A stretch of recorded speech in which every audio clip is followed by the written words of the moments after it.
आज हमारे पास चैप्टर है नंबर 15 और पार्ट 2 फर्स्ट चैप्टर जो किया है सेकेंड ईयर में से वो हमारे पास homeostasis. Let's we start our topic homeostasis. First MCQs है the protection of internal environment from harms of fluctuation in external environment is termed as. ये तो एक रट्टे वाला एमसीक्यूज है, यानी इसी चैप्टर के स्टार्ट में ही ये डेफिनेशन है किस चीज़ की, होम्योस्टेसिस की डेफिनेशन। तो इसका करेक्ट आंसर हमारे पास क्या बनेगा? Homeostasis. Delta is the right answer. ठीक है, अब उसके बाद हमारे पास है the mechanism. Second MCQs the mechanism which eliminates nitrogenous waste is referred as. यानी वो मैकेनिज्म जिससे हम क्या यानी नाइट्रोजीनियस वेस्ट को क्या करें, एलिमिनेट करें यानी रिमूव करें, तो उसको हम क्या कहेंगे? ऑस्मोरेगुलेशन, एक्सक्रीशन, थर्मोरेगुलेशन या इजेक्शन। अब इजेक्शन तो इस होम्योस्टेसिस से ये रिलेटेड ही नहीं है। ठीक है, तो अब हमारे पास है ऑस्मोरेगुलेशन, थर्मोरेगुलेशन, एक्सक्रीशन। तो इसका क्लियरली क्या आंसर है? एक्सक्रीशन। ठीक है, थर्मोरेगुलेशन तो टेम्परेचर के लिए है, ऑस्मोरेगुलेशन वाटर और सॉल्ट के लिए है रेगुलेट करना, और जो हमारे पास करेक्ट आंसर है beta, excretion is the right answer. ठीक है, अब हम नेक्स्ट चलते हैं MCQ number 3। The more concentrated external environment is termed as. यानी हमारे पास जो एक्सटर्नल इन्वायरमेंट है वो ज़्यादा कंसंट्रेट हो तो उसको हम क्या कहेंगे? हाइपरटोनिक। अच्छा, अगर मैं कहूँ वो तो मैं अब यहाँ उसने कहा है कि क्या मोस्ट जो कंसंट्रेटेड एक्सटर्नल एनवायरनमेंट है उसको हम क्या कहेंगे? Hypertonic. Beta is the right answer. अच्छा, मैं अगर आपसे पूछ लूँ कि अगर वो एग्जामिनर यानी वो जो पेपर बनाने वाला वो ये कह दे कि दी डेल्यूट सोल्यूशन, यानी कि डेल्यूट, अगर एक्सटर्नल एनवायरनमेंट डेल्यूट हो तो फिर आप क्या यानी कि चेक करेंगे? वो करेंगे हाइपरटोनिक। अगर वो क्या है एक्सटर्नल इन्वायरमेंट और इंटरनल जो है ना वो दोनों क्या है? सिमिलर है, यानी इसमें से कोई कंसंट्रेटेड दोनों यानी दोनों ही सिमिलर है, तो उसको हम क्या कहेंगे? एसिटोनिक। ठीक है, तो इट्स मीन एक एमसीक्यू से आपके दो एमसीक्यूज और क्लियर हो गया। ठीक है, अब हम नेक्स्ट चलते हैं MCQ number 4। A dilute solution compared to the cell concentration is termed as. तो इसका क्या आंसर होना चाहिए? इसका आंसर हमारे पास होना चाहिए, अब डाइल्यूट सॉल्यूशन की बात आ रही है तो डाइल्यूट सॉल्यूशन की बात आ रही है तो हम क्या कहेंगे? हाइपोटोनिक। ठीक है, alpha is the right answer. अगर डाइल्यूट की जगह कंसंट्रेट का कहता हमें तो फिर क्या आंसर लगाते? फिर ऑफ कोर्स हम क्या लगाते? हाइपोटोनिक। अब इसका आंसर क्या है? हाइपोटोनिक। अब हमारे पास फिफ्थ एमसीक्यूज है plant is adopt to remove the flooding of its cells in fresh water. अब फ्रेश वाटर की बात आ रही है, to remove the flooding of, यानी कि हमारे पास क्या है यहाँ पे वाटर जो है ना मैक्सिमम है, तो इसमें किस चीज़ की बात हो रही है? वाटर की बात हो रही है, तो हम मीजो यानी flooding of cells in fresh water की बात हो रही है। तो ये बुक में क्लियरली गिवन है, तो इसको क्या कहेंगे हम? हाइड्रोफाइट। ठीक है, मीजोफाइट तो मीडियम के लिए हैं। ठीक है, और जीरोफाइट तो वो है कि जहाँ पे वाटर मतलब बहुत ही कम हो, यानी वाटर लॉस ही हो जाए। ठीक है, यानी बहुत वाटर कम हो, जिस तरह हम डेजर्ट की बात कर रहे होते हैं। तो इसका क्या आंसर आएगा? Charlie is the right answer, यानी हमारे पास इसका आंसर आएगा हाइड्रोफाइट। ठीक है, अब हम नेक्स्ट चलते हैं एमसीक्यू नंबर 6 पे। Which one is not a mesophyte. इसके एग्जांपल याद करिए, ये काफी इंपॉर्टेंट है। Which one is not a mesophyte. Mesophyte के एग्जांपल में से कौन से एग्जांपल जो है ना मीजोफाइट नहीं है? तो आप सोचें, ब्रासिका आएगा, रोज, मैंगो या कैक्टाई। तो इसका क्या आंसर है? मेसोफाइट नहीं है। ब्रासिका, रोज और मैंगो मेसोफाइट हैं, लेकिन कैक्टाई जो है ना ये हमारे पास क्या है? जीरोफाइट है। तो इसका आंसर क्या हो गया? जो कि मेसोफाइट नहीं है वो क्या है? हमारे पास कैक्टाई है। अच्छा, एक और चीज मैं अब हम यहाँ से एक और एमसीक्यू निकालता हूँ कि एग्जामिनर आपसे पूछ सकता है कि विच वन इज अ जीरोफाइट, तो आप क्या लगाएंगे? कैक्टाई लगाएंगे। एग्जामिनर यूं भी पूछ सकता है which one is not a mesophyte, तो फिर भी कैक्टाई लगाएंगे। अच्छा, डेल्टा ऑप्शन में अगर मैं लिख दूं कि ऑल ऑफ दीज, तो फिर मैं कह दूं विच वन इज अ मेसोफाइट, तो फिर क्या आंसर होगा? तो ऑल ऑफ दीज होगा। ठीक है, तो इट्स मीन कि अब एक एमसीक्यू से 2-3 एमसीक्यू, यानी आप जब भी किसी एमसीक्यू की प्रैक्टिस करें ना तो एक एमसीक्यूज से और एमसीक्यूज बनाए, क्योंकि आप मेरी हर वीडियो में देखेंगे तो एक एमसीक्यू से 2 से 3 वीडियोस, और मतलब मैं 2 से 3 एमसीक्यूज मतलब मैं बना के आपको देता हूँ। अब हमारे पास है कि the category of plants that has adaptation of small and thick leaves to limit water loss is called। तो हमारे पास क्लियरली इसका आंसर क्या है, टू लिमिट थिक लीव्स किसकी बात हो रही है, यानी हम डेजर्ट प्लांट्स वगैरह की बात करें तो लिमिट चूंकि वाटर लॉस को करें, तो इसका आंसर क्या है, xerophyte. Beta is the right answer. तो इसका आंसर क्या हो गया, बीटा। अब हम नेक्स्ट चलते हैं और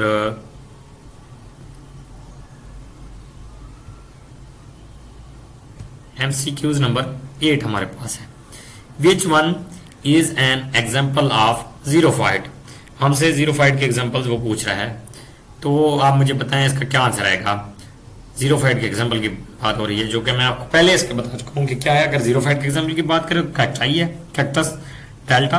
अगर which one is not a mesophyte तो फिर भी वो क्या है हमारे पास, कैक्टाई है।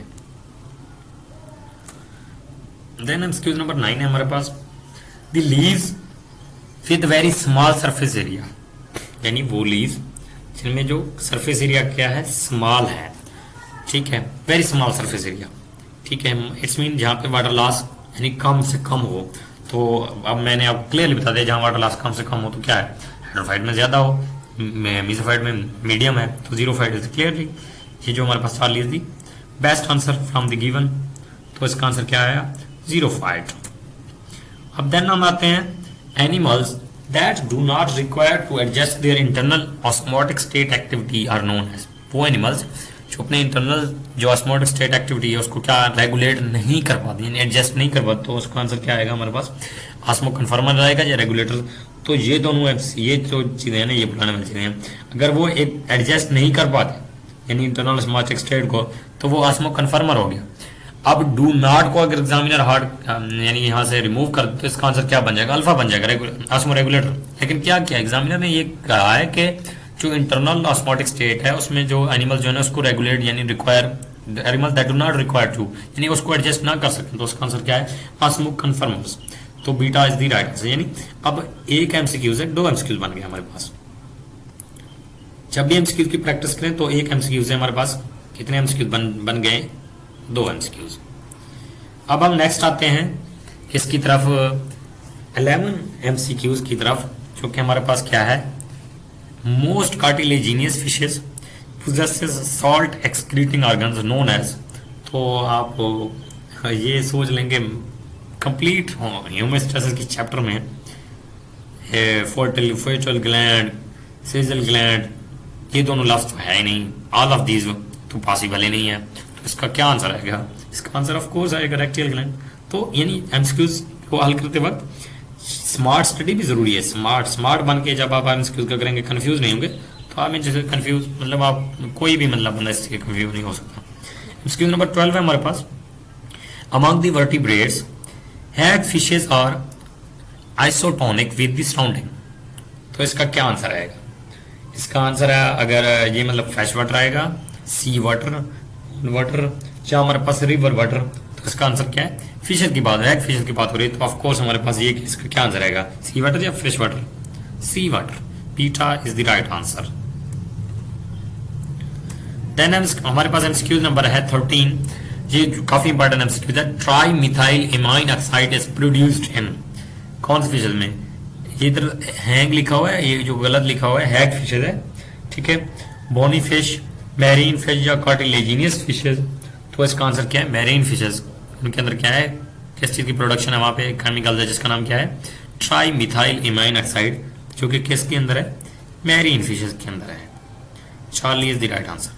अब हमारे पास है 14th MCQ, cartilaginous vacuoles are found in, यानी कौन कौन से प्लांट्स के अंदर जो है ना कार्टिलेजिनियस वैक्यूल्स जो है ना है, तो कौन से cartilaginous vacuoles are found in.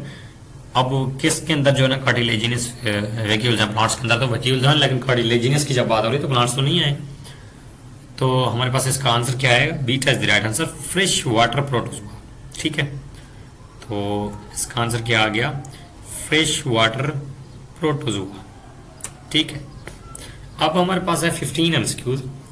15th MCQ, fresh water protozoans pump out excess water by, यानी अब वही मैं चीज कह रहा हूं कि एक एमसीक्यू से आप बहुत से एमसीक्यूज निकाल सकते हैं। अब ऊपर उसने कहा है cartilaginous vacuoles are found in, किसके अंदर है, फ्रेश वाटर प्रोटोजोआ।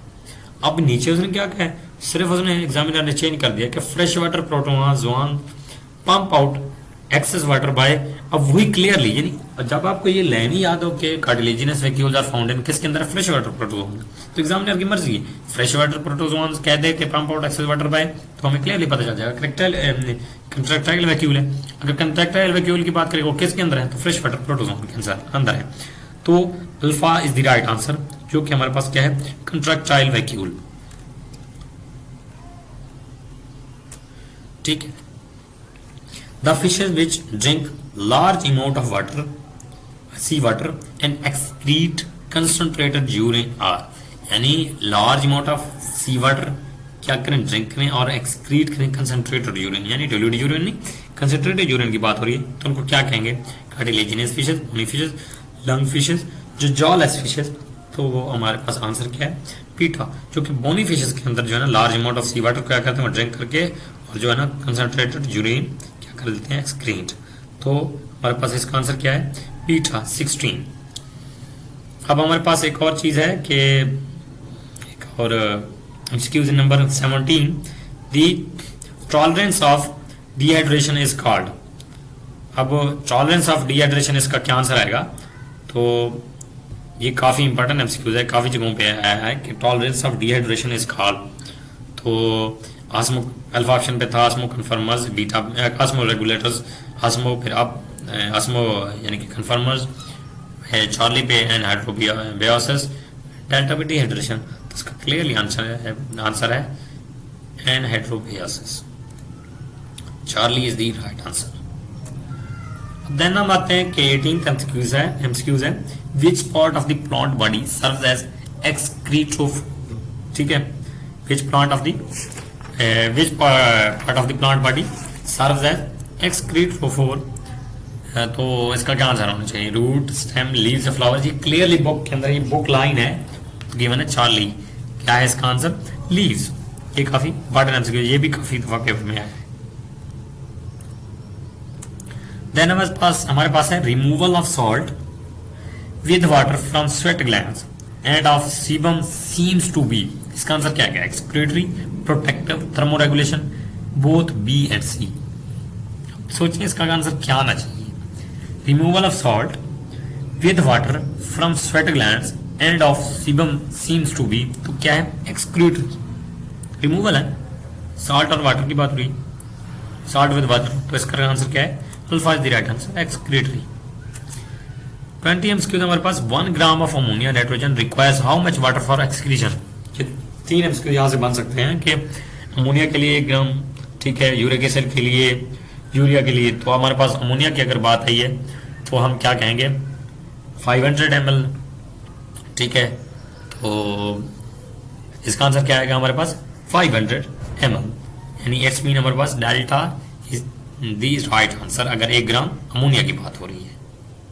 ठीक है, delta is the right answer. Then हमारे पास एक एमसीक्यूज है, urea is detoxified form in the urea cycle which can be retained in the body। ठीक है, अमोनिया, नाइट्रोजन, यूरिक एसिड या कार्बन डाइऑक्साइड। तो इसका आंसर क्या है हमारे पास, इसका आंसर हमारे पास है अमोनिया,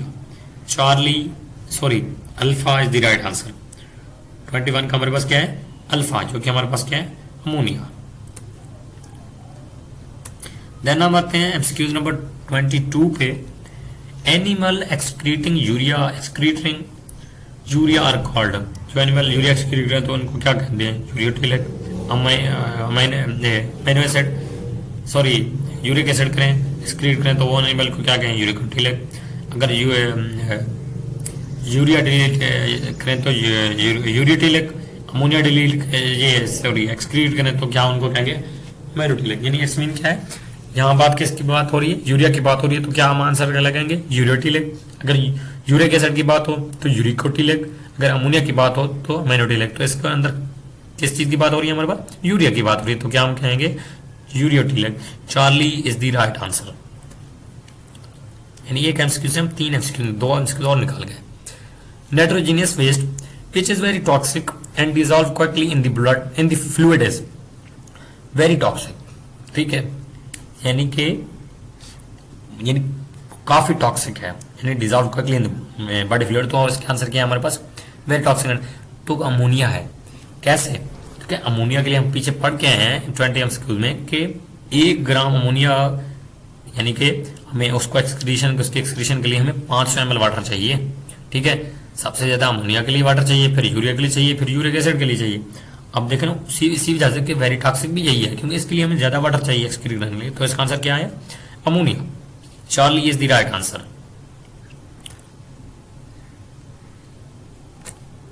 हाँ, अगर हमसे कहते हैं कि nitrogenous waste which is toxic and dissolve quickly in the fluid after ammonia, तो अगर आफ्टर अमोनिया की बात आ जाए तो हम बीटा यानी कि लगाएंगे यूरिया। आफ्टर यूरिया की बात आ जाए, यूरिया के बाद फिर हम क्या लगाएंगे? Uric acid.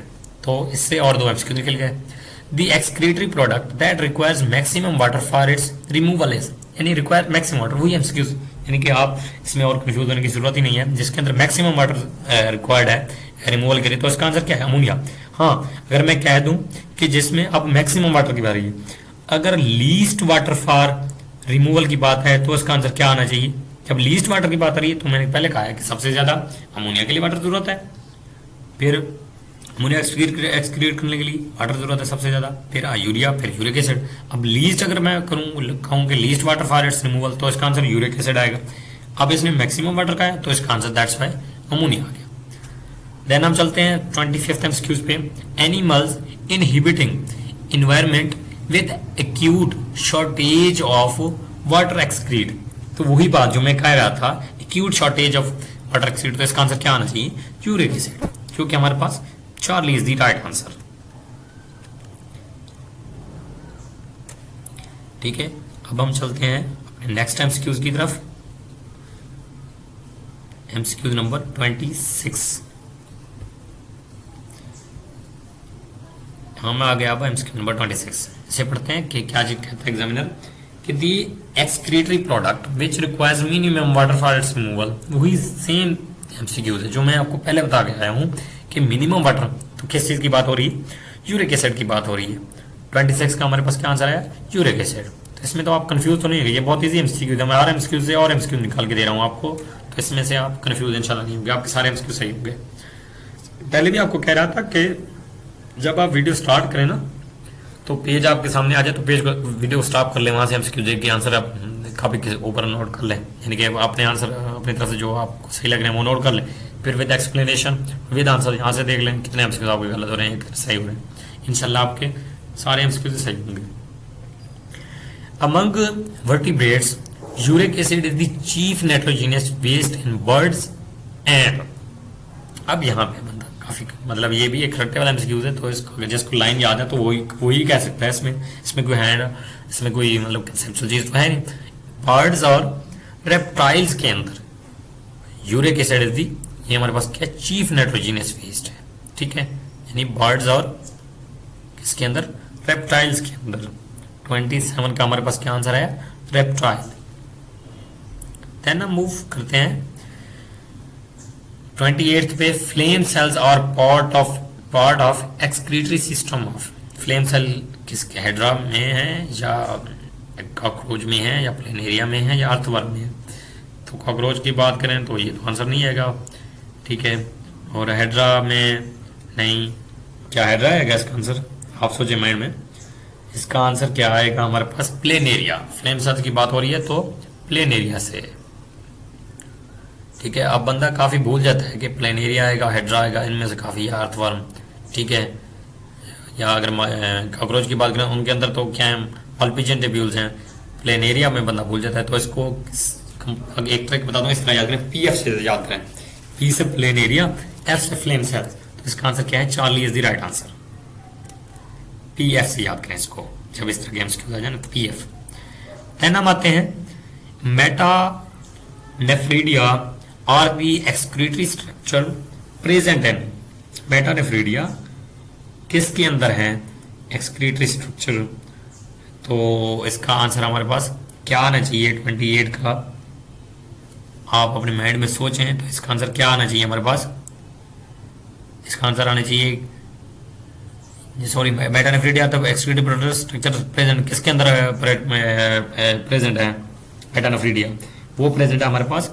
लेकिन यहाँ पे जो ऑप्शन है ना वो जरा रॉन्ग है, सॉरी इनके ऑप्शन जो है हमारे पास वो है, फर्स्ट पे आना चाहिए था हेड्रा, सेकंड पे आना चाहिए था कॉकरोच, थर्ड पे आना चाहिए था प्लेनेरिया, फोर्थ पे आना चाहिए था अर्थवर्म। लेकिन यहाँ पे टाइपिंग मिस्टेक की वजह से या जो ये आंसर है ये गलत हो गया, यानी आप इस एमसीक्यूज को ऊपर वाले ऑप्शन से अगर करेक्ट करें ना तो मेटा नेफ्रीडिया किसके अंदर है, अर्थवर्म्स के अंदर है। तो हमारे पास वो जो अर्थवर्म्स है इसका आंसर वही है, यानी अर्थवर्म। मेटा नेफ्रीडिया किसके अंदर है, एक्सक्रीटरी स्ट्रक्चर्स इसके अंदर अर्थवर्म। अब मैं आपको और क्लियर बताता हूँ, अब इससे कंफ्यूज ना हूँ, यानी इसके ऑप्शन गलत है 29 के, यानी ऊपर वाली जो लाइन है वो ठीक है। अगर मेटा नेफ्रीडिया की बात है तो अर्थवर्म लगाएंगे, फ्लेम सेल्स की बात है तो प्लेनेरिया लगाएंगे, अगर मल्पीजियम ट्यूब्यूल्स की बात है तो हम क्या लगाएंगे, कॉकरोच लगाएंगे। ठीक है, इसमें से कोई कंफ्यूज होने की जरूरत नहीं है। अब हमारे पास एक एमसीक्यूज है कि number of ammonia molecules required to produce one molecule of urea is number of ammonia molecule, यानी हो अब जब आप बुक में देखेंगे साइकिल है ना यूरिया साइकिल, उसके अंदर देखें तो हमें अमोनिया के 2 मॉलिक्यूल रिक्वायर्ड है एक यूरिया मॉलिक्यूल बनाने के लिए। तो इसका आंसर क्या आना चाहिए 2। हाँ, अगर मैं आपसे एक और एमसीक्यू पूछ लेता हूं यहां से, अगर हमें अब हम ये कह रहे हैं कि 2 हमें अमोनिया मॉलिक्यूल की जरूरत है एक यूरिया मॉलिक्यूल बनाने के लिए। अब मैं कहता हूं कि 2 अमोनिया मॉलिक्यूल जरूरत है, यूरिया मॉलिक्यूल कितने बना सकते हैं, 1 या 2? तो 1। क्यों? क्योंकि अमोनिया के अब हमारे पास 2 मॉलिक्यूल आ गए, अब यूरिया के कितने बन जाएंगे, 1। अब एग्जामिनर कहते हैं कि अमोनिया के आपके पास 4 मॉलिक्यूल हैं, तो आपको यूरिया के कितने मॉलिक्यूल आपको प्रोड्यूस कर सकेंगे, 2। ठीक है, अगर एग्जामिनर आपके पास कहे कि यूरिया के अमोनिया के आपके पास 6 हैं तो यूरिया के कितने होंगे, 3। तो आप अमोनिया मॉलिक्यूल को यूरिया मॉलिक्यूल के ऊपर 2 के ऊपर डिवाइड करें तो आपका आंसर जो आएगा वो आपके यूरिया मॉलिक्यूल होंगे। ठीक है, तो आप जिस तरह इधर मैं कह रहा था कि यूरिया मॉलिक्यूल 1 है तो इसका आंसर मतलब क्या हुआ कि अमोनिया 2 है, अगर अमोनिया को 1 पे डिवाइड करेंगे तो आंसर हमारे पास क्या आएगा, 2 को 1 पे डिवाइड करें तो क्या आंसर आएगा, beta. 2 is the right answer. ठीक है, अब हमारे पास है the central station of metabolism and the bodies central metabolic clearing agent is, इसका आंसर क्या है, डायरेक्ट बुक में गिवन है, ये कॉपी पेस्ट लाइन है, central station of metabolism and the bodies central metabolic clearing agent is liver, beta is the right answer. इसमें से कोई कंफ्यूज होने की कोई बात नहीं है, इसका आंसर क्या है, लिवर। यूरिया इज प्रोड्यूस्ड इन, इसका आंसर आप खुद बताएं कि इसका आंसर क्या आएगा, यूरिया इज प्रोड्यूस्ड इन। अब यूरिया साइकिल किसके अंदर है, लिवर के अंदर है, तो हम क्या कहेंगे, किडनी कहेंगे, लंग्स कहेंगे, लिवर कहेंगे, तो इसका आंसर क्या आ गया, of course liver is the right answer. अब एक एमसीक्यूज आ गया है कि blood supplied to kidneys from each cardiac beat is, तो इसका आंसर क्या है, बुक के अंदर गिवन है 20%। अच्छा, अब मैं आपको जरा और इधर से एक एमसीक्यू बनाता हूं, आप कंफ्यूज हो जाओगे कि blood supplied to kidney from each heart beat is, मैं कहता हूं इसका आंसर 10 है, लेकिन आप कहते हैं सर जी नहीं इसका आंसर 20 है, बुक के अंदर गिवन है। हाँ, अब आप पे डिपेंड है कि आप बुक किस तरह रीड कर रहे हैं। बुक में लिखा हुआ है ब्लड सप्लाइड टू किडनीज, यानी एक किडनी नहीं है, 2 किडनी है, ईच हार्ट कार्डियक बीट से दोनों किडनीज को हम कितने परसेंट ब्लड यानी कि सप्लाई करते हैं, 20%, 2 किडनीज की बात हो रही है बुक में, किडनीज। जब बात है किडनी की, मैंने आप वीडियो अगेन पीछे करके देख सकते हैं कि मैंने कहा है blood supplied to kidney from each cardiac heart beat, ये एमडीक्लियर के लिहाज से बहुत इंपॉर्टेंट एमसीक्यू है, तो इसका आंसर आएगा 10%। अगर जब किडनीज की बात है तो 20%, अगर किडनी की बात है यानी एक किडनी की बात है तो 10%। ठीक है, तो ये एमडीक्लियर के लिहाज से काफी इंपॉर्टेंट एमसीक्यू है। अब हम एमसीक्यूज नंबर 34 फोर के मतलब इसको रीड करते हैं तो हमारे पास क्या है, in juxtamedullary nephrons additional जो कि हमारे पास capillaries extend down to form a loop of vessel. इसको हम क्या कहेंगे, अब हमारे पास एक एडिशनल कैपिलरीज है, यानी जुक्स्ट्रा मेडुलरी नेफ्रॉन के अंदर जो एक एडिशनल कैपिलरीज है एक्सटेंड डाउन टू फॉर्म क्या बनाता है, वो बाद में जाके क्या बनाए, लूप ऑफ वेसल्स। उसको हम क्या कहेंगे, उसको हम वेसा रेक्टा कहेंगे, पेरिट्यूब्यूलर कहेंगे, इफ्रेंटिब्यूल कहेंगे या ग्लोमेरुलस। ये तो बुक के अंदर क्लियरली गिवन है, इसका आंसर क्या आना चाहिए, vasa recta is the right answer. ठीक है, Charlie is the right answer. अब हम मूव फॉरवर्ड करते हैं MCQs number 35। All the collecting tubules of human kidney finally discharge into, किसके अंदर डिस्चार्ज, तो ये आप डायग्राम देखें या बुक में भी गिवन है तो आप देखें तो इसका आंसर क्या है, फाइनली किस में जाके डिस्चार्ज होंगे। तो देखें आप पहली बात आप ये चीज देखें, फाइनली डिस्चार्ज इनटू, फ्रॉम नहीं है, फ्रॉम तो होता अगर हम कहां से डिस्चार्ज होंगे तो वो तो यूरिथ्रा से होंगे, लेकिन कहां जाके डिस्चार्ज होंगे, ग्लोमेरुलस की बात करें नहीं, ग्लोमेरुलस तो पहले है, बोमेंस कैप्सूल भी फर्स्ट है, तो इसका आंसर क्या है, पेल्विस। जब कलेक्टिंग ट्यूब्यूल से यानी जाके उसके बाद क्या है हमारे पास, पेल्विस। 36 पे है कि द ब्लड वेसल, 36 में हमारे पास क्या है, the blood vessel supplying the blood to Bowman's capsule, यानी ब्लड वेसल जो ब्लड सप्लाई करे किसको, बोमेंस कैप्सूल को, उसको हम क्या कहेंगे, afferent arterioles, efferent arterioles, renal artery या रीनल वेन। अब हम हमें बात करिए ब्लड वेसल्स जो ब्लड सप्लाई करें किसको, बोमेंस कैप्सूल को। इसका आंसर क्या होना चाहिए, रीनल वेन या रीनल आर्टरी, रीनल आर्टरी। उससे हम क्या करते हैं, बोमेंस कैप्सूल को वेन, ये नहीं है मतलब क्या सप्लाई करते हैं, ब्लड। 37 पे हमारे पास ग्लोमेरुलर फिल्ट्रेट इज रीअब्जॉर्ब्ड इन, जो कि अब यहां लिखना तो यही चाहिए था मैक्सिमम, यानी कि तो वो हमारे पास क्या आंसर आएगा, पीसीटी यानी proximal convoluted tubule, DCT distal convoluted tubule. अब उसके बाद हमारे पास आता है लूप ऑफ हेनले या हमारे पास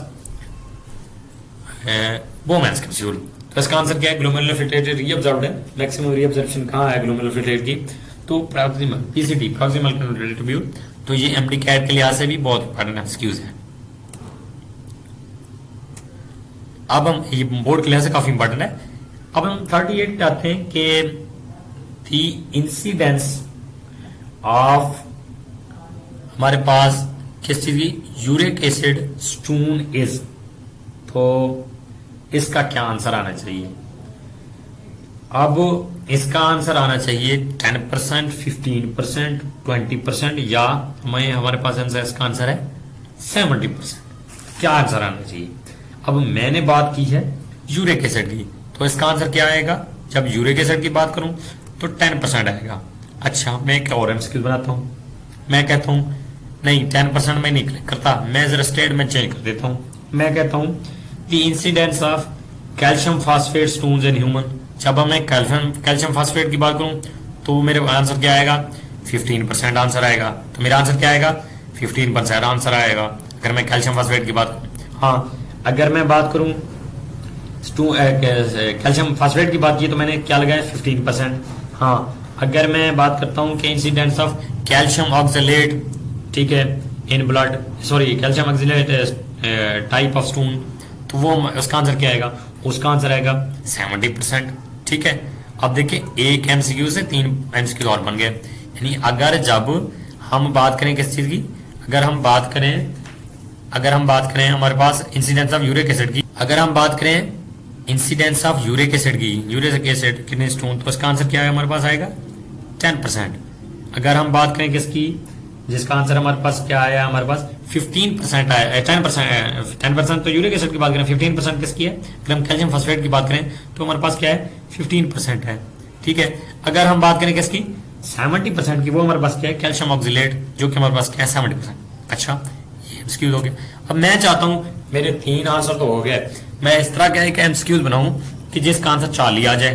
तो तो वो मैं आपको पहले बता चुका हूँ कि एक मैं एमसीक्यूज बता चुका हूँ कि blood supply to the kidneys from each cardiac beat is, जो क्या जिसका आंसर क्या आया था 20%। यानी आप स्टेटमेंट से आप ऑप्शन भी इस तरह के बनाए कि आपके जो ना स्टेटमेंट से ही, और मतलब ऑप्शन भी इस तरह हो कि 4 ऑप्शन इस तरह हो जैसे, यानी 4 ऑप्शन इस तरह बनाए जिससे आप एमसीक्यू के इस तरह प्रैक्टिस करेंगे, सिर्फ स्टेटमेंट चेंज करें ऑप्शन वही हूं तो आपके क्या आ जाएंगे, यानी कि एमडी कैट में जब आप जाएंगे, एमडी कैट कर रहे हैं या मतलब आप जाएंगे, ठीक है, तो आप इस तरह यानी प्रैक्टिस करें तो आपके बेस्ट है। Bats and humming birds are, अब हमारे पास एमसीक्यूज नंबर है 39।